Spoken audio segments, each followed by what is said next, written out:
Hey, good morning. Welcome to the Stokastic.com NFL Strategy Show. Tournament Strategy Edition. Easy multiplication. We'll just call it multiplication from now on. Yeah, I will call it whatever we have to, man. That game last night, I'm tired because I was up late and up early, which seems to just be a reoccurring theme around here. But did you watch that game? That was peak football.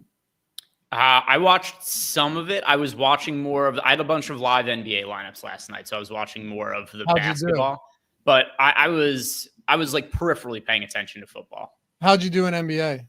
I did well, but I thought I was going to win a bunch of contests, and I didn't because Franz Wagner scored 1 billion points in the fourth quarter. So I was profitable, but I thought I was going to ship all the GPPs, and that didn't happen. I got crushed on NFL Showdown, I'll tell you that much. Did not have enough Nick Chubb, and you needed those 2 touchdowns. He only had 59 yards. And did he even have a reception? I don't think he did. It was just 1 for 1 yard. 1 for 1 yard. You needed those 2 touchdowns. Showdown did not go well for me, Greg. And the kicker, so the kicker is like Boswell didn't end up being terrible, but you and I, we were talking a little bit after the show last night, and from the first field goal attempt, it was pretty clear that the wind was going to be maybe a little bit bigger of a factor than we thought that it was otherwise going to be, because the first kick, it was one of those, like golf slices. It was, and I think a gust must have picked up because there wasn't another missed field goal on the day, and I think there were the combined 3 for 4, these two teams. So the one Boswell kick, I don't know if you saw it. I tweeted that if you would have told me it went 30 yards wide right, I would have believed you. It was almost whiteout conditions at one point.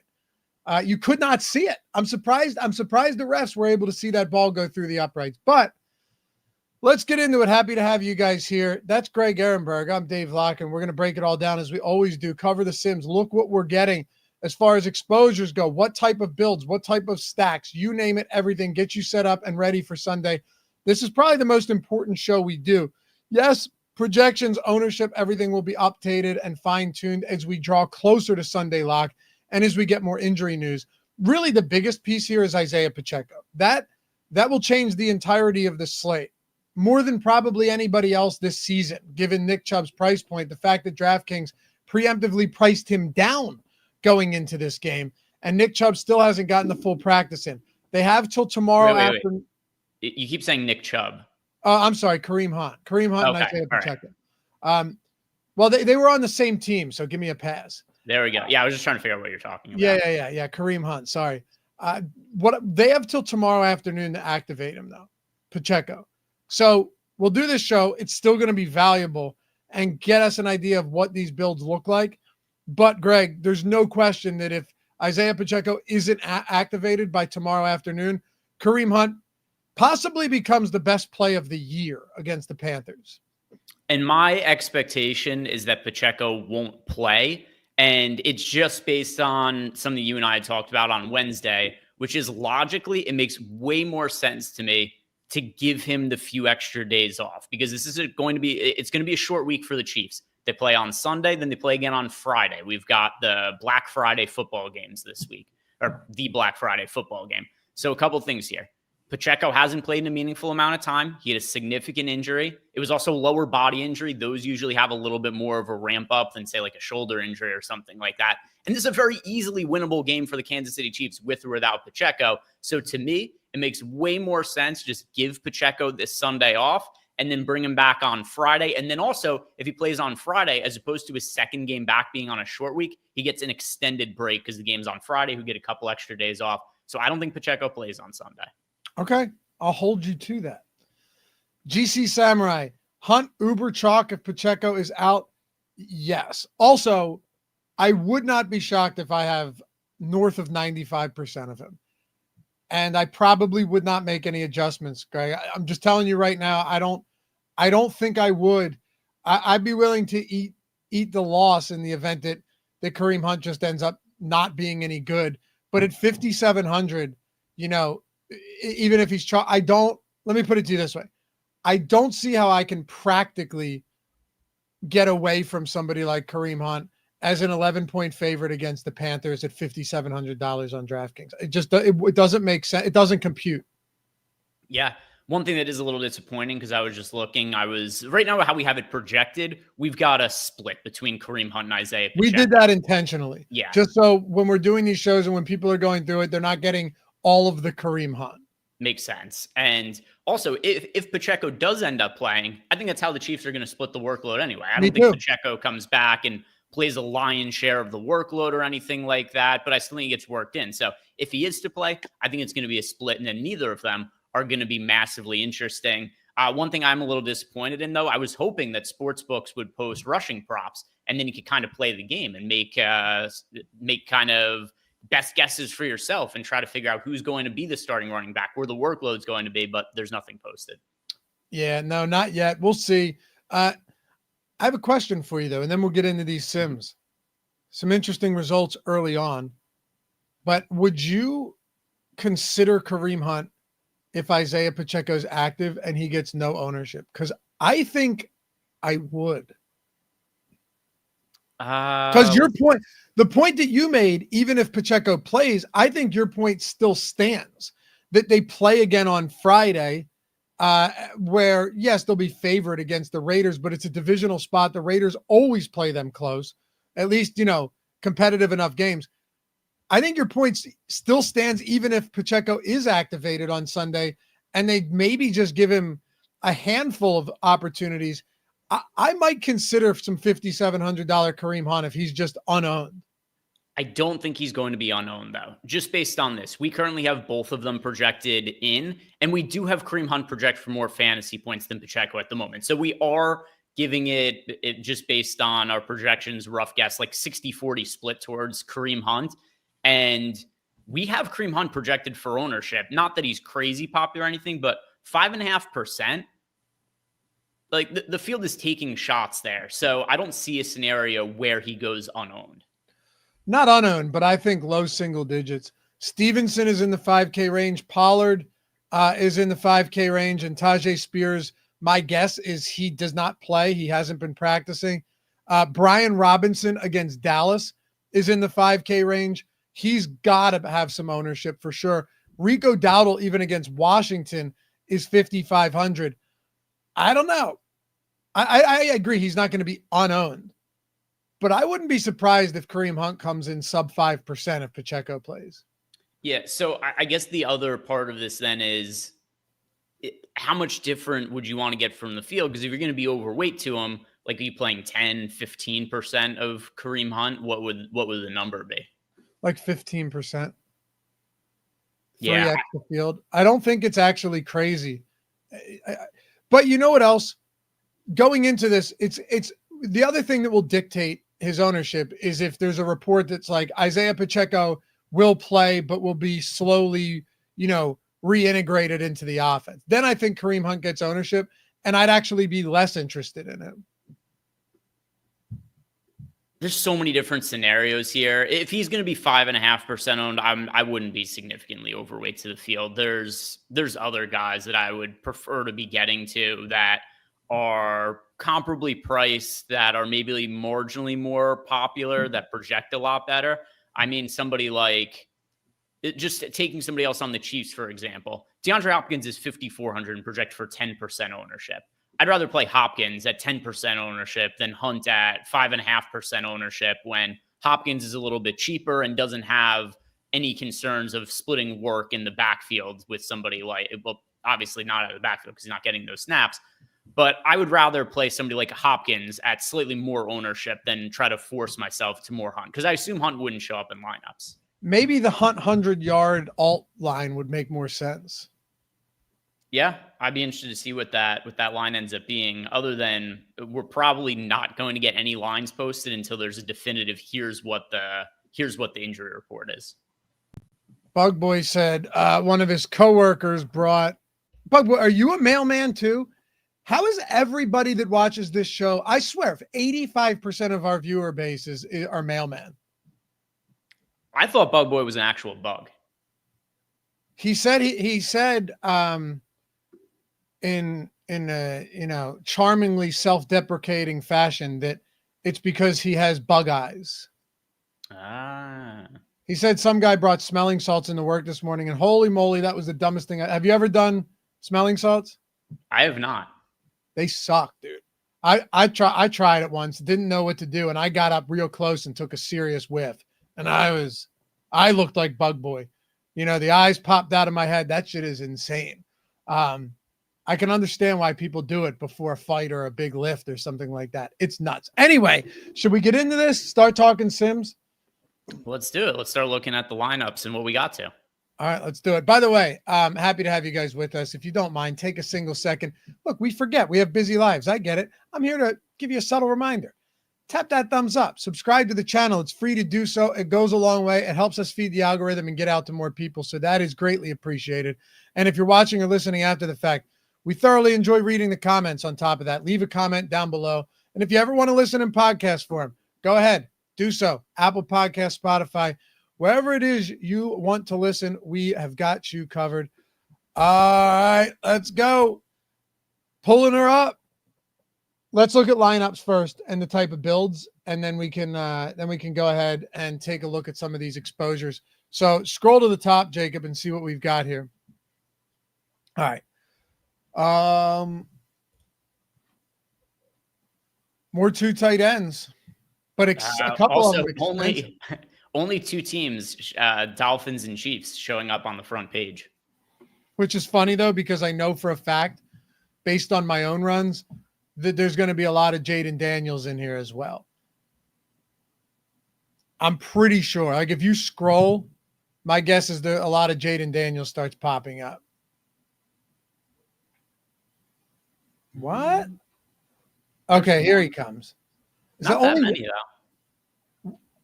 When I ran it earlier, I had like 30% Jaden Daniels. Just all right. You know what? Go to exposures and go to quarterbacks real quick, Jake. Because then this is way different than mine. Okay, still 21%, so I'm not far off. It just wasn't the best lineups that had him. Exactly. Yeah, if you go back to lineups, Jacob, the first thing that popped off the page to me, and by the way, we ran this on a 5,000. We generated a 5,000 lineup field with 20% to first today. For those of you guys wondering, not the typical 10,000. Lineups might look a little bit different. A lot of QB +3 again with Tua. We saw a lot of that last week as well. It wasn't a tournament winning lineup at the end of the day or stack, but at the same time, Greg, it definitely didn't burn you. I had some good lineups with Tua, Jonnu, Tyreek Hill, and Devon Anan. The reason for this is that the Miami Dolphins are still on DraftKings kind of inexplicably underpriced. Yeah, and the reason being is we haven't seen big games from the Dolphins since Tua has come back. But even with that said, I think you have to expect the offense, considering what they've done with Mike McDaniels and when Tua has been healthy the last couple of years. The offense has always been great for the most part. So I would expect going forward that Tua, Jalen Waddle, Tyreek Hill, Devon Anan, these guys would all be more expensive. And they seem to be underpriced. And it's not like they're crazy chalk or anything either. The first game Tua came back, Tyreek Hill was 30% owned or something along those lines. He didn't have a big game. We found out he's a wrist injury, and people haven't gotten off of him, but he hasn't pulled the kind of ownership you would think he would at the price tags he's at. Right. 7,200. He hasn't had a huge game yet, but he's live to do so. Because I don't know about you. I'm not worried about the injury. I know that, that he's mulling over having surgery. He just hasn't had huge games recently, but he's still, like last week, 7 for 61 and a touchdown, one big catch and run from Tyreek Hill. It changes everything. And I'm not saying like, one big catch and run from Mac Hollins, and that looks a whole lot different. No, it's Tyreek Hill. We know that he's very capable of doing this. So what I'm saying is, if the guy's still catching the ball, why would we be worried about the wrist, right? Like he can still run his routes and clearly still catch the ball. He's caught 10 of 12 targets over the last 2 games. Yeah, and he did catch a touchdown to salvage his game last week. I'm pretty sure it was last week he caught the touchdown way at the end of the game. It was, yeah. So he still finished last week, 7 catches for 61 yards and a touchdown. So not a terrible game. Just isn't the kind of Tyreek Hill ceiling games that we're used to seeing. He hasn't had 100 yards receiving. Actually, he hasn't even had more than 80 yards receiving since week 1. Yep. Week 1 is the last time we've seen it, which is pretty crazy, but that's not going to stop me. And Jonnu's been good. I was getting a decent amount of Jalen Waddle in my initial runs as well. And then Devon Anan is just running away with it. He's always been efficient starting last year as a rookie, but then you just start to talk about this guy's workload and, 21 opportunities last game against the Raiders, 17 carries, four receptions on 4 targets. He had an okay game, Greg, but if you could tell me that we're locking in around 20 looks per game for Devon Anan, I will have a lot of him every week at 7,500, knowing the explosiveness there. Yeah, and then something else to consider as well about HM this year relative to last year, you brought up the workload. He's stayed pretty healthy this season. He got dinged up once very early in the season, but he was able to play through it even on a short week going up against the New England Patriots. And last year, he was in and out of the lineup so frequently that I think the Dolphins were afraid to give him big workloads because they didn't know that he'd be able to stay healthy. But they've had Mostert's been banged up this year. They tried Wright, and he didn't really play great when he was on the field. And because Achan's been able to stay healthy, they've felt more comfortable, I think, as him as a workhorse. What do you think about the Patrick Mahomes lineups, the QB +2 spots we're seeing here, where it's Mahomes, like the best one we have, Mahomes, Mixon, Dowdle, Jefferson. And again, just as you watch this, whether it's today, tomorrow, whatever, just keep the Pacheco stuff in mind that things could look different.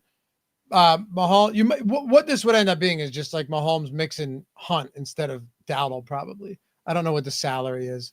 No, it's maxed out. So now it could be just lower the Vikings defense. Either way, Mixon, Dowdle, Jefferson, Hopkins, Kayshon Boutte, Travis Kelce, Dalton Schultz, and Vikings. And then Mahomes, Mixon, Connor, Sutton, Hopkins, Myers, Kelce. So you're going to see a lot of the Mahomes, Hopkins, Kelce lineups. And I like it this week. Yeah, I agree. There was a really off game last week from Travis Kelce, but I'm not that concerned about it because, number one, everybody has bad games here and there, but he has been so crazy involved in the offense since Rashee Rice has gotten hurt. So you look at his targets the game before last week, it was 12 against the Broncos, 16 against the Buccaneers, 12 against the Raiders. So I think more likely than not, we're looking at another double-digit target game for Travis Kelce. It's a positive matchup. The really one big concern that I would have here with the Chiefs is, do they blow out the Panthers in such a ridiculous way that guys like Hopkins, Kelce, Mahomes don't have to really play as much in the second half? That's the one thing that I would look at as a potential concern, but it's more of a cash game sort of concern than GPPs, because in tournaments, we only really care about the upside. And I think this is the best upside spot we've seen from the Chiefs the entire season. Without question. If only every coach was like Dan Campbell and just ran it up to 60 whenever he gets the chance. Sometimes I worry about the fact that maybe the starters aren't out there in the fourth or whatever. But if that's the case, it means they probably scored 35 points or 40 points. So it's never something that keeps me from getting to these type of teams. And the Kansas City Chiefs on the week, they have what's their implied total at? Hold on, let me pull it up. 27.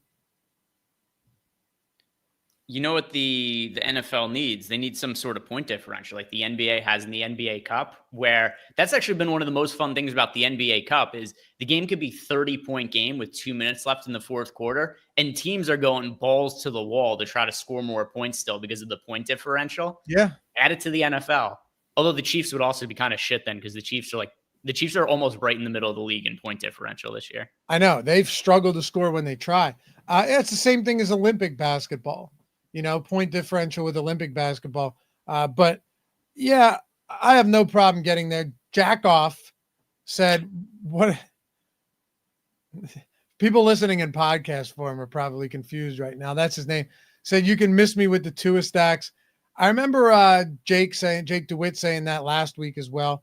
Yeah, sure. But they're still underpriced and they give you, some really good players on that team for a price point that is cheaper than it should be. I don't think I'll be getting away from that. We had another question. What about the Bo Nix lineups? Where was it? Eric said, where's the Bo Nix lineup? Bo Nix clearly QB1 this week. Interesting. I don't know if I'd put him QB1, but I like him. Let's see the top Bo Nix lineup.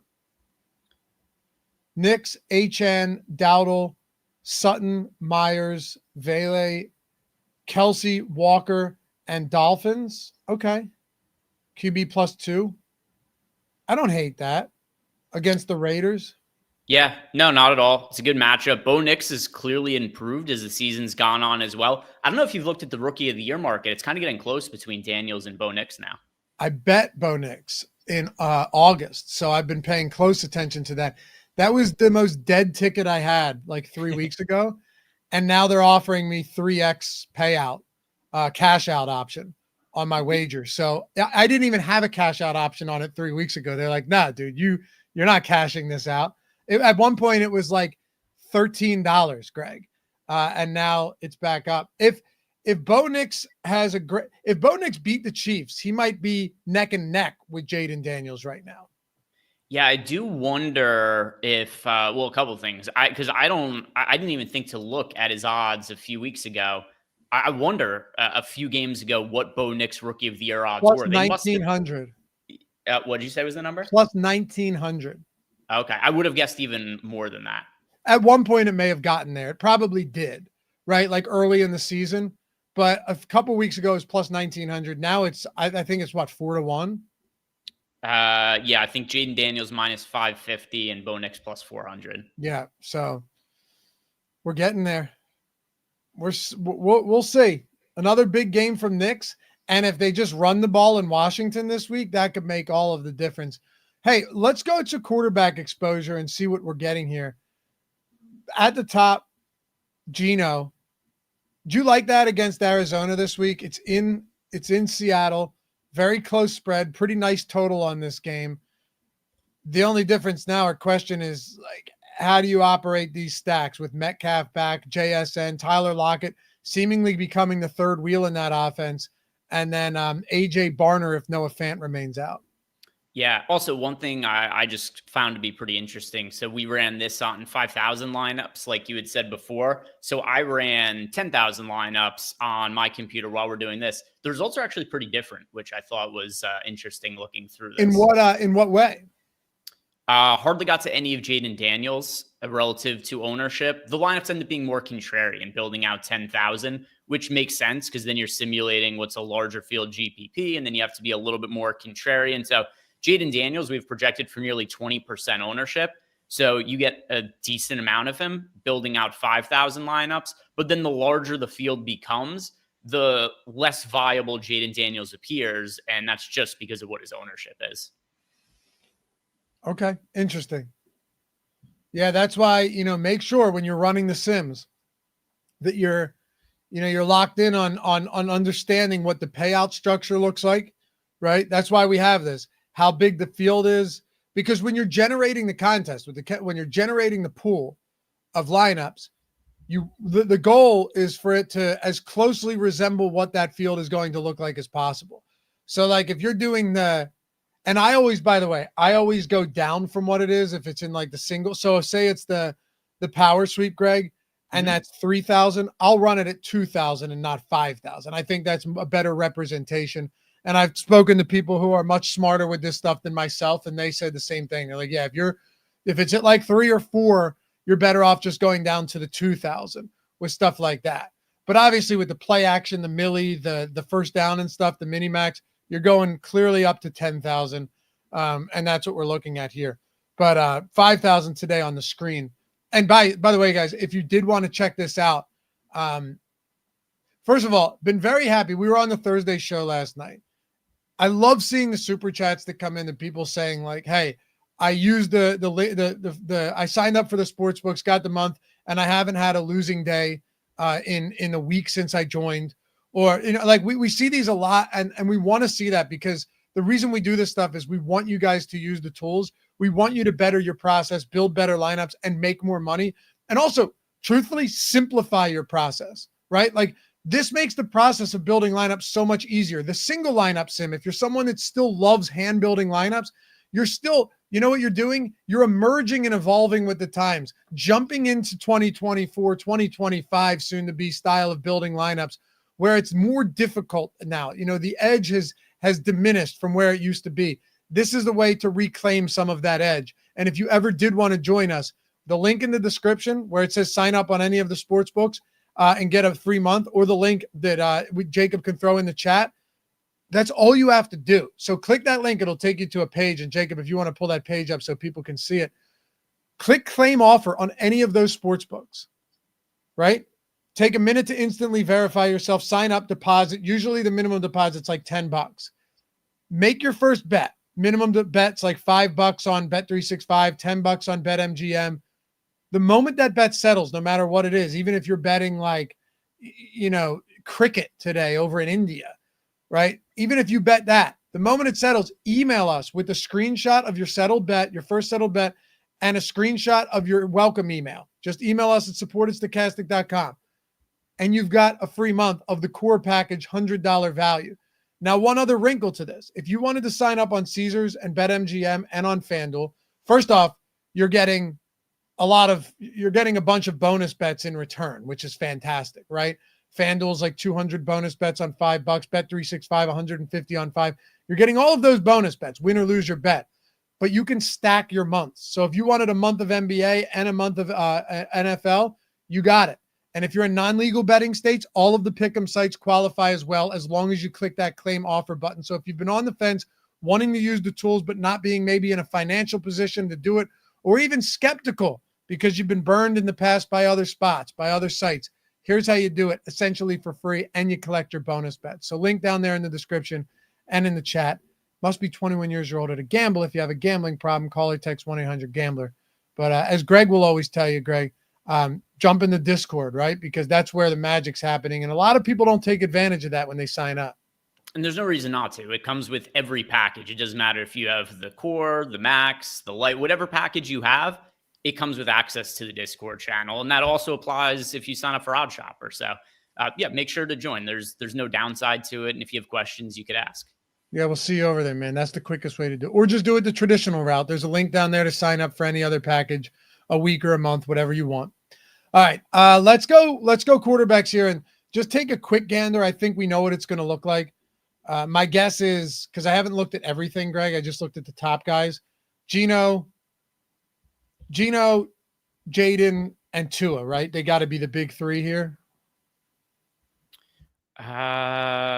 So once again, it's going to be a little bit different depending what kind of settings it is that you are building your lineups on. But building out a bunch of lineups, I only got 5% of Jaden Daniels, so he would not be it for, once again, depending on the contest. If you're playing something that's a massive contest that's top heavy, unless the projected ownership comes down on Jaden Daniels, I wouldn't really want a ton of him at 20% ownership in like the Millie, for instance. Me neither, honestly. Didn't you and I talk about this on Wednesday? That we're not, there's no opposition to Jaden Daniels, that he's, a good young rookie, but and sure, the ceiling game is there. They might just go out there and light Dallas up. It's entirely possible. Or you have the type of Joe Mixon performance from Monday for Brian Robinson, and they just run the piss out of the ball with Robinson, even Jeremy McNichols getting involved, Austin Eckler, and the highest priced quarterback on the slate doesn't get there. I think that's a very realistic possibility. Are there other range of outcomes? Of course. But I think a realistic possibility is Brian Robinson goes nuclear here. Yeah, I think it's a great pivot point. And Brian Robinson is, he's somewhat popular, but it's not like he's insane chalk or anything. We have him, 15% owned? So 15% owned Brian Robinson. He's an easy player. And also, I just think he looks good on a points per dollar rate in this matchup against the Dallas Cowboys. But if it wasn't even for the Jaden Daniels ownership, I would like Brian Robinson. We were building lineups on the single lineup building show on Wednesday, you and I. And Brian Robinson, we were playing him in a bunch of lineups. That was before we knew that Jaden Daniels was going to be expected to be this popular. So I think Brian Robinson makes sense as is, and you get him the added bonus that he's a leverage point off of Daniels. I like it too. Tony Triggers, if you guys get a chance, can you go over $100 single entry tournament strategy, $4,400 entries? Do you treat more like cash? Matter of fact, this is why I built this out, Tony. This would be essentially the field size, I assume you're talking about the SPY, right? I think the SPY is usually around that size, $100 entry. You can tell me, Tony, but I'm pretty sure that like this is built for the SPY. You know what I do for these, Greg? I don't actually know what you do. You and I have never gone through our process, talked about our process for this. I've had success this year. I'll build out the contests pool.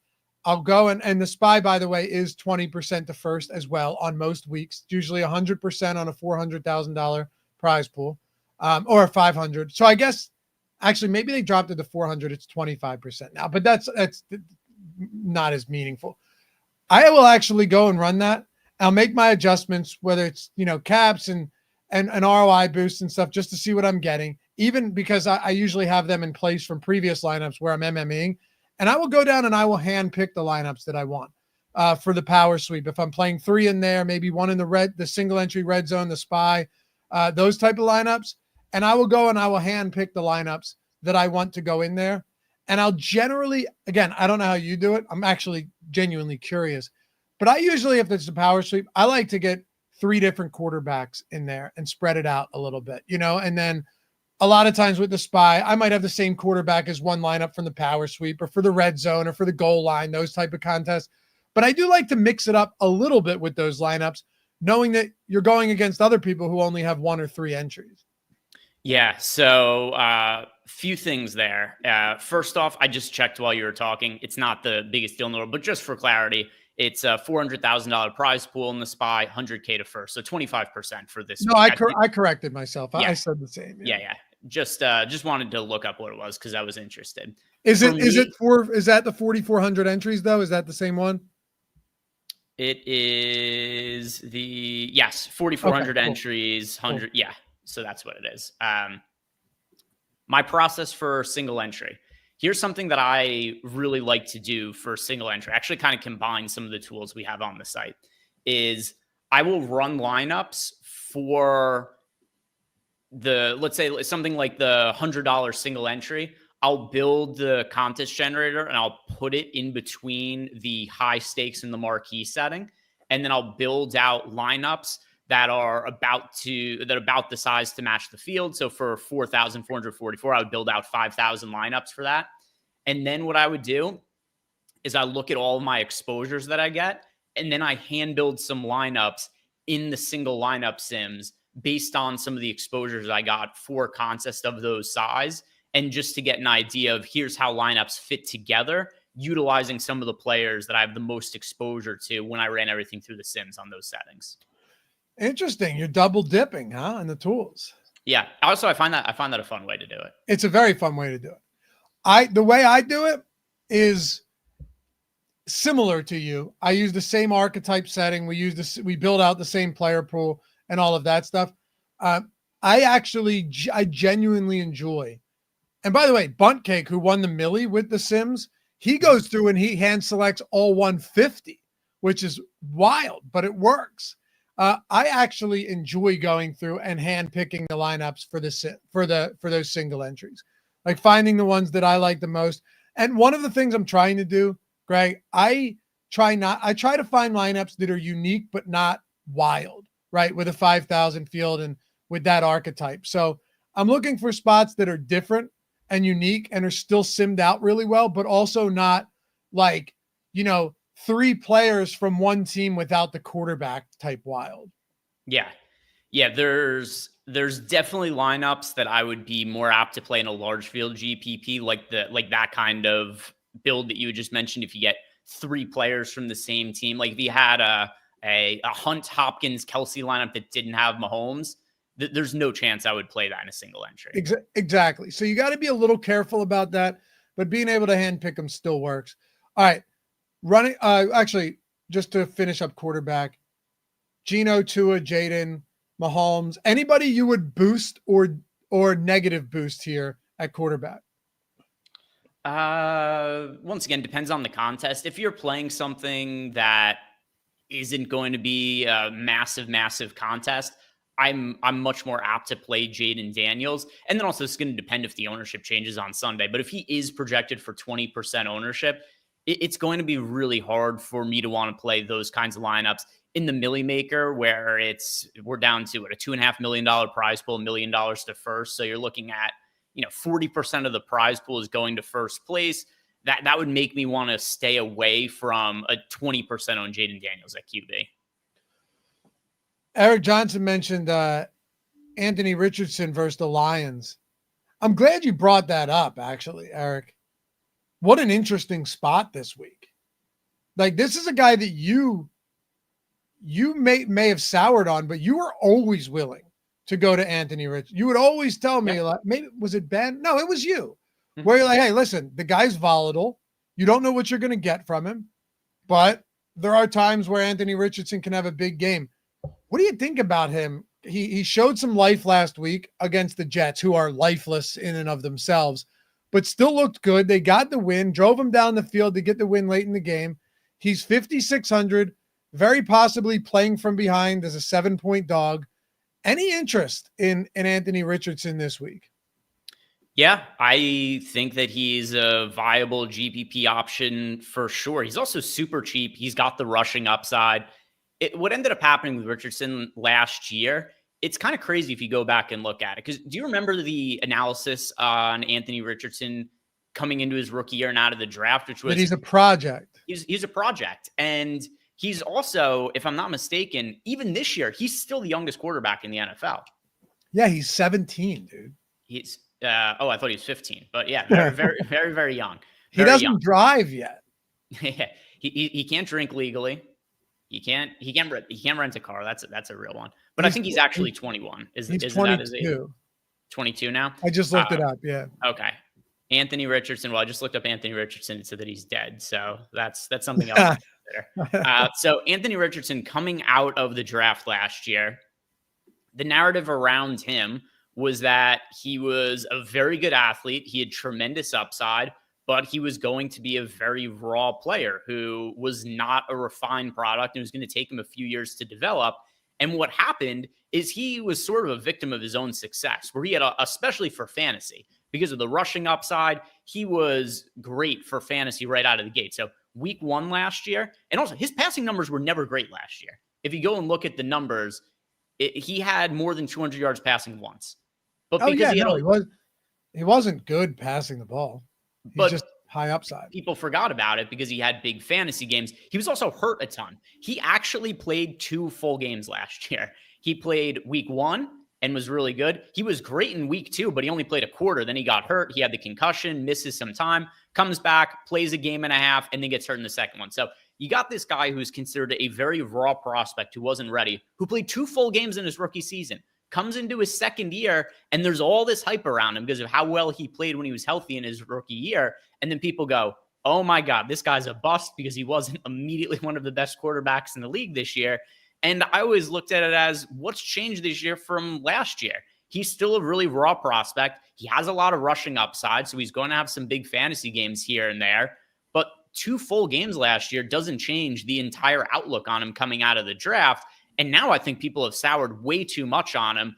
And you saw last week the kind of potential he has. He had 2 rushing touchdowns last week. He also had 272 passing yards. And at times, he makes incredibly athletic plays and has some great throws that he makes downfield as well. He's just inconsistent. But that's kind of nice for DFS. And at $5,600, I'm okay with taking a chance on the upside. I did get a little bit overweight to him in the Sims run I did. Okay. I like it. So maybe a boost there, potentially. We'll see. Let's talk about running back. So at the running back position, how much? So Devon Anan, I'm perfectly fine getting a bunch of. I'll ride that till the wheels fall off, honestly. But then you look at Mixon and Dowdle. Now, I thought we'd get a little bit more Brian Robinson. I understand the Dowdle thing because he is going to be used in the passing game.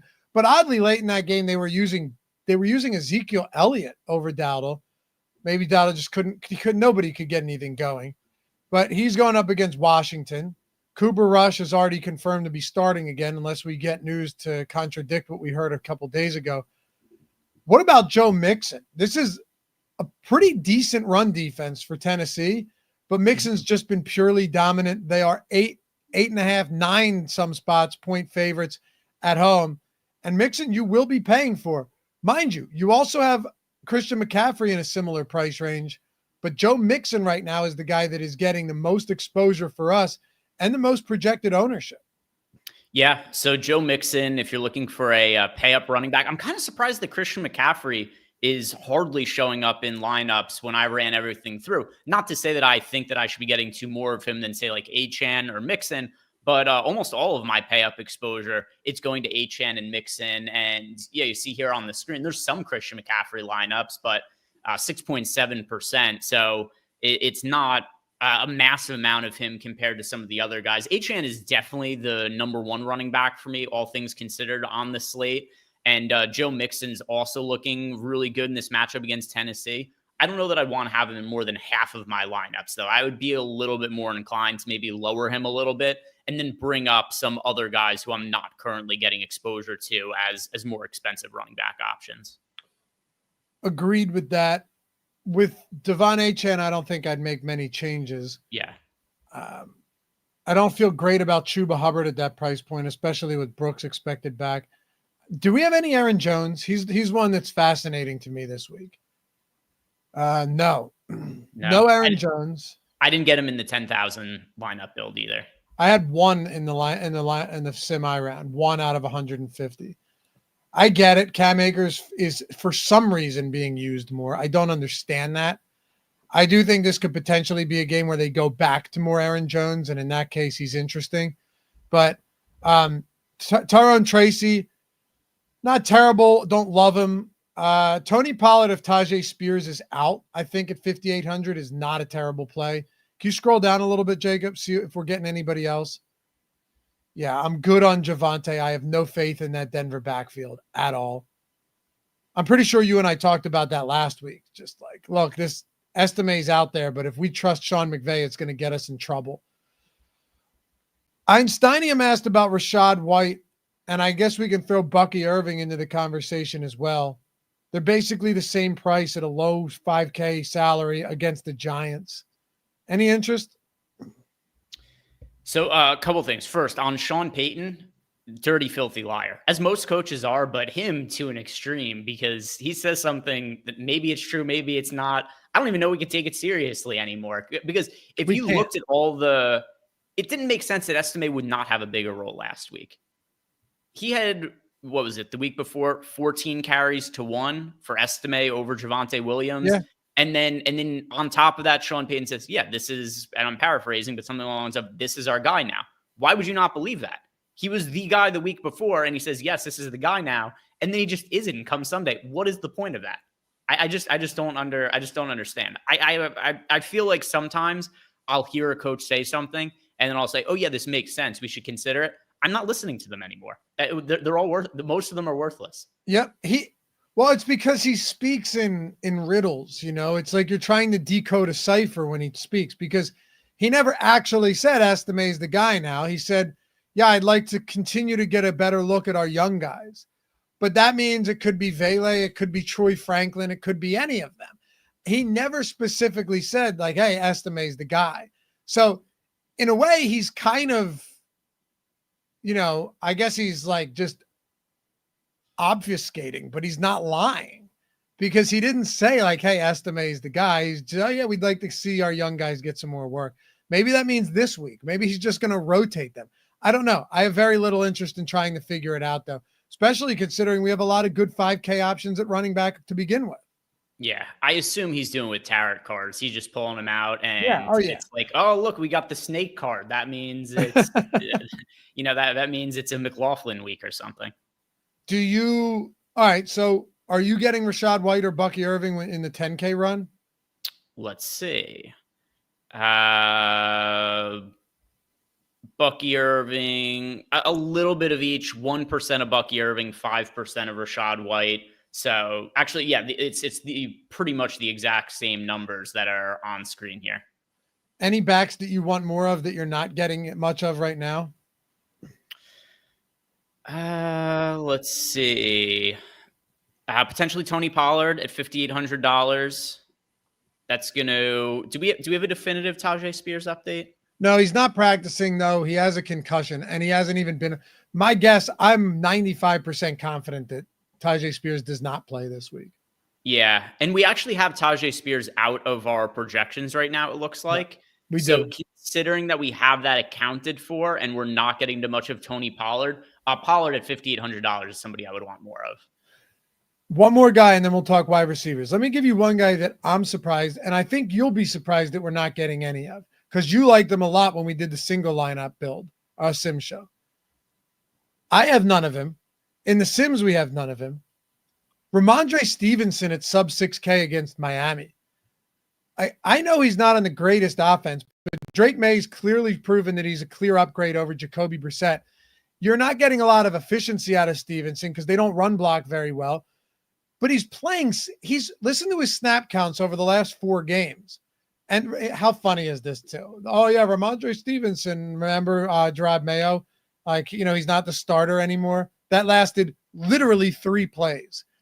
Okay, 81%, 74%, 70%, and 76%.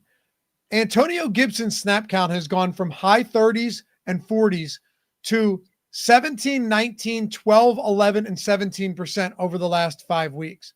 So, with that in mind, Ramondre might just be there on volume, man. Yeah. And he was another guy that you and I talked about. I kind of forgot about him because he's not showing up in my lineups here. But he was somebody who we were getting into lineups on Wednesday that we were kind of trying to fit into some of those spots. And yeah, with Antonio Gibson not being a big piece of the picture anymore, it's fun. It looked like the backfield was trending towards Antonio Gibson. Was it week 3 or week 4? I forget what it was, where Stevenson was having the fumble issues. They said they were going to start Gibson. Gibson disappeared after that. Gibson actually played well the first few weeks of the year. They gave him 1 start, and they're like, no, never playing this guy again. And it's been all Stevenson as of late. So I do agree with you. That's a slip of the mind for me because I do like him at 5,900. Me too. S&P said, I've been waiting for Marvin Mims to run routes for a year and a half. Yeah, me too, brother. And I've been waiting for when he does run those routes to get targeted. He did score last week, didn't he? Didn't Mims score? I think he did. He did. Yeah. Fistula Poop. God, what a repulsive name. I wish you guys did a single lineup only sim package for us single entry players. We kind of do, by the way. So here, because people have asked about this, here's the reason why it's part of if you get the data package, it has the single lineup sims in it. That's kind of the purpose of it. But there's no way to have a single lineup sims package that doesn't include the data package because you need the data as a part of that. Like you wouldn't be able to build lineups without the player projections, the ownership projections. So if you get the data package, that's pretty much what it is that you're looking for. Yep, absolutely. And well worth it from everyone that has used it, including myself. Wide receivers. Where are we at? All right. Wait. Is it really that flat? That's not possible. I don't think we're scrolled up all the way. Yeah. There it is. Old booty. The old booty getting 47%. I'll go back there. I am not confident in getting 41% Jacobi Meyers against this Denver defense this week, though, Greg. I can tell you that explicitly right here on the single lineup tournament strategy show that 41% Jacobi Meyers scares the shit out of me. Lots of volume going his way. He has had, so last week was a little bit of a dip in targets. He had 6, although he also had the rushing attempt last week. But before that, 11 targets, 7 targets, 9 targets, 10 targets, 9 targets. Massive workload for him, especially now that Devontae Adams is gone.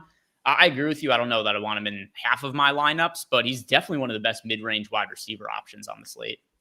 He is. I'll get him down though personally. Like I'm not. If I end up and it's like I'm getting close to 50, I'll definitely cap that and push him down artificially. And it's not even Patrick Surtain, because Surtain isn't just shadowing guys like Jacobi Meyers every day, but this team has an underrated pass rush, a very good secondary. If I ended up with like 20, 25% Myers, I'd be comfortable. Maybe that's a mistake on my part and I should just let the Sims do their thing. But, 41% is a lot right now. Yeah. And for what it's worth, I playing 10,000 lineups and a little bit more top heavy, I didn't get that much of him. Knights Gaming Studio. My laptop recently broke. Is your website mobile friendly, tablet friendly? Yes, particularly the single lineup sim. We built that with mobile in mind for sure.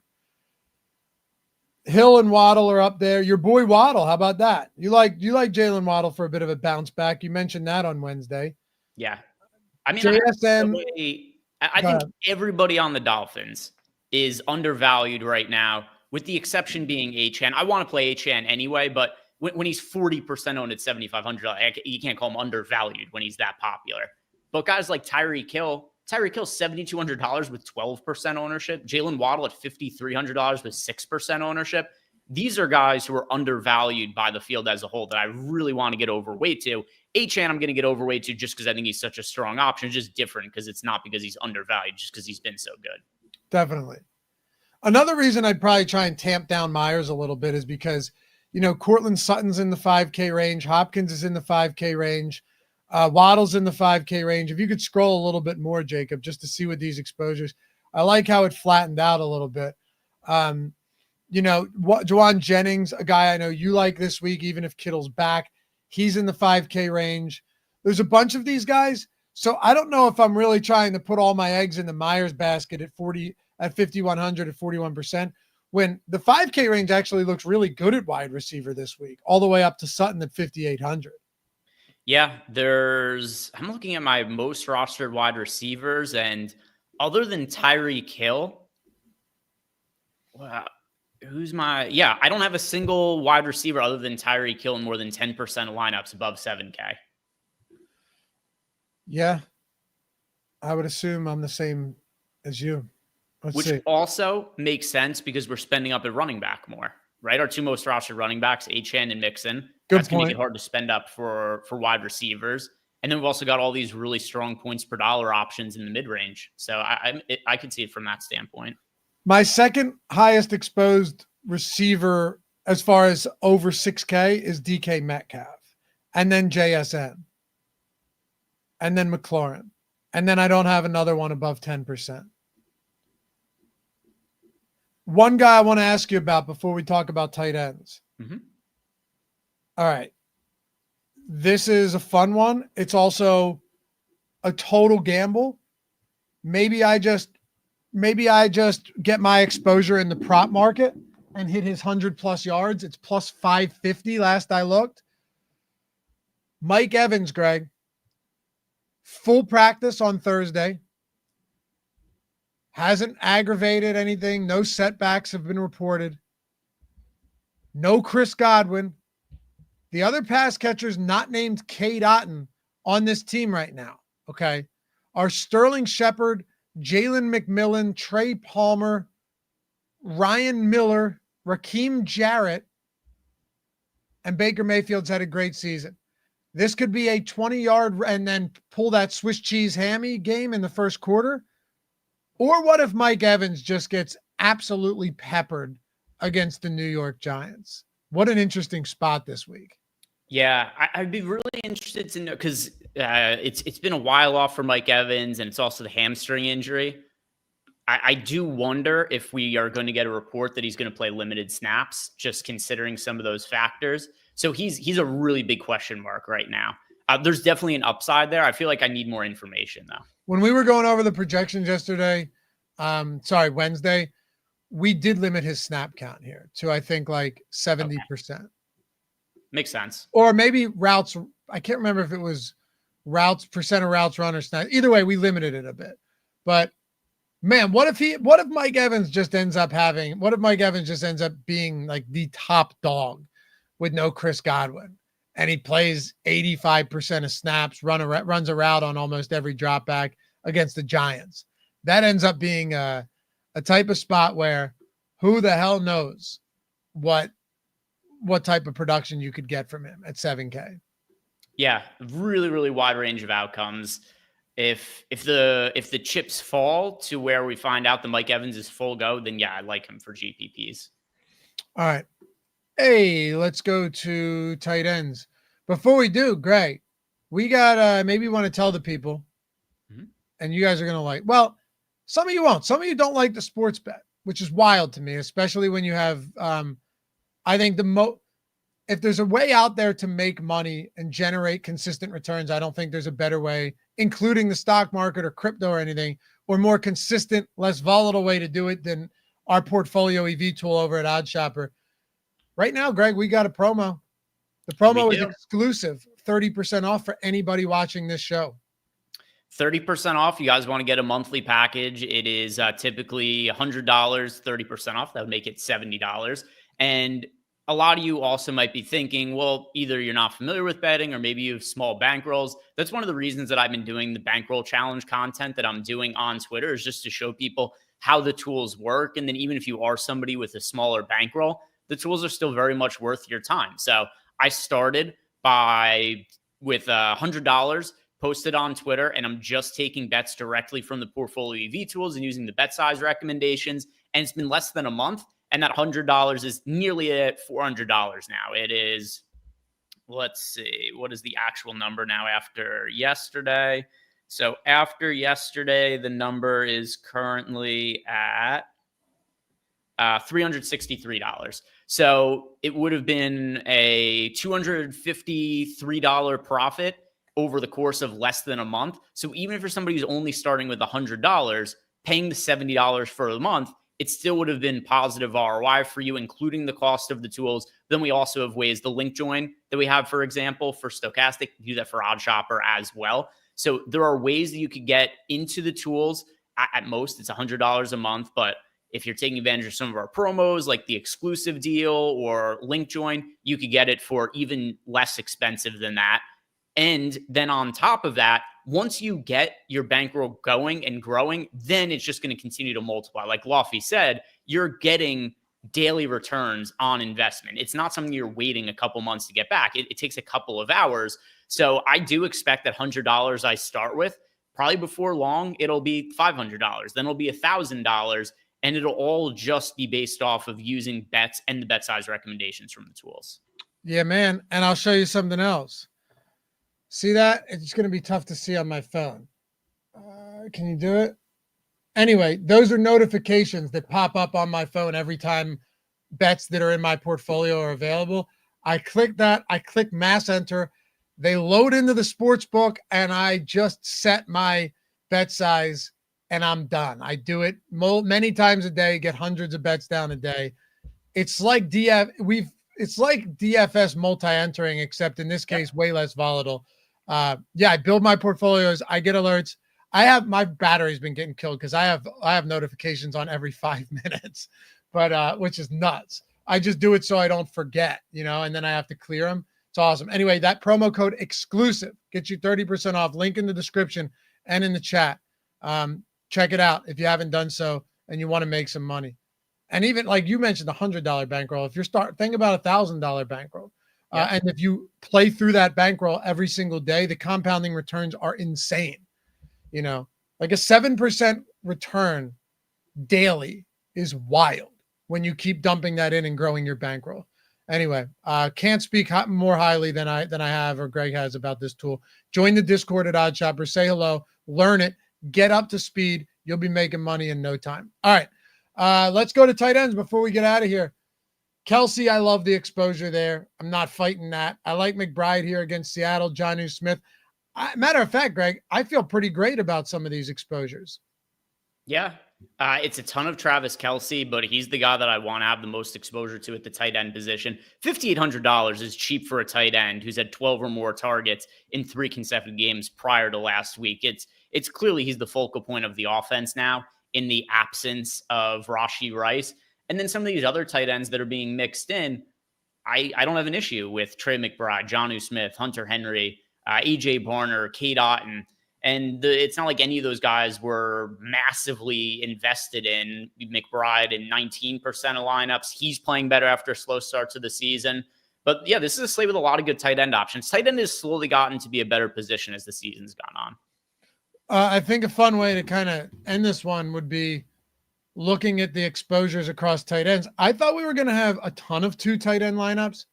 It's actually not that much. Just eyeballing exposure. You're better at the eyeball math than I am, Greg. But if Jacob scrolls up, yeah, maybe there is more than I thought. What is it? Probably like, yeah, maybe there's a lot more 2 tight ends than I thought. When you look at Travis Kelce, who's in 66% of lineups, then those smaller numbers start to add up. Yeah, it's about half of our lineups have 2 tight ends in them. Okay. All right. Anyway, anything else you want to look at before we get out of here? No, that's pretty much going to do it. Biggest injury news that we're waiting on. It's really what we started the show with. Is Isaiah Pacheco going to play? If he plays, is he going to be limited? And then we'll see what the projection of the ownership look like from there. Yes, sir. Hey, appreciate you guys as always for hanging out. Follow Greg at Ehrenberg DFS, me at Laffy_D. And remember, you want to get the Sims tool. You want to get the single lineup sim. Links down there, whether you sign up on a sportsbook with that link or you want to do it the traditional way. And of course, promo code exclusive, 30% off the entirety of the month at Odd Shopper Portfolio EV. Hit us up on Twitter. You ever have questions, hit us up in Discord, whatever it may be. We'll see you guys back here Sunday for a little deeper dive, lineup building, live before lock action coming up to lock. And then tonight, NBA deeper dive, live before lock as well. Peace.